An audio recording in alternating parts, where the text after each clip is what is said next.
अयोध्या अभिमुखे राउरकेलू बाहरी स्वर्ण धनुष रथ आज गजपति जिले में पहुंचवा पर लोके विपुल स्वागत संबर्धना जणाइथिले।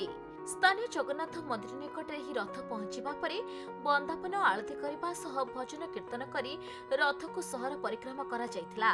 एथिरे स्थानीय बीजेपी नेता विश्व हिंदू परिषद और बजरंग दलर कर्मकर्ता माने जोग देथिले।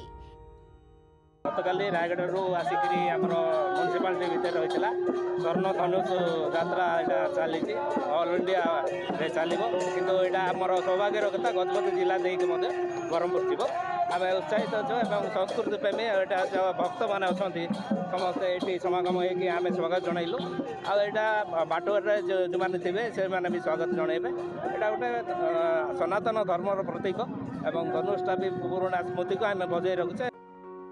रथ जिलार विभिन्न स्थान परिक्रमा करी गंजाम अभिमुखे जीव। एही समय जिलार विभिन्न स्थान रे लोके रथ को स्वागत करबा पई अपेक्षा करिथिबा जिला बीजेपी सभापति नवकिशोर सबर कहिसंती। एही रथ राउरकेलारू बाहरी राज्यर समस्त जिला परिक्रमा करिबा।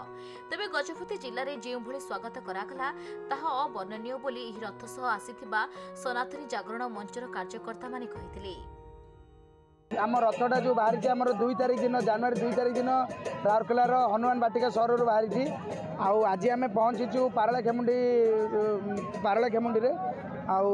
पारलाखेमुंडी भाई मैंने जो मैंने आमर अच्छा बजरंग दलर भाई मैंने विश्व हिंदू परिषद भाई मैंने आमको बहुत भव्य स्वागत कले। एଠିकार लोक मानक कृतज्ञता और धन्यवाद ज्ञापन करी बहुत भल भाव आम रथ को स्वागत कले। आमर यहाँ पाखापाखि 30 जिला बुलिकी जनवरी 19 तारिख दिन पुरीटारे पहुँचब।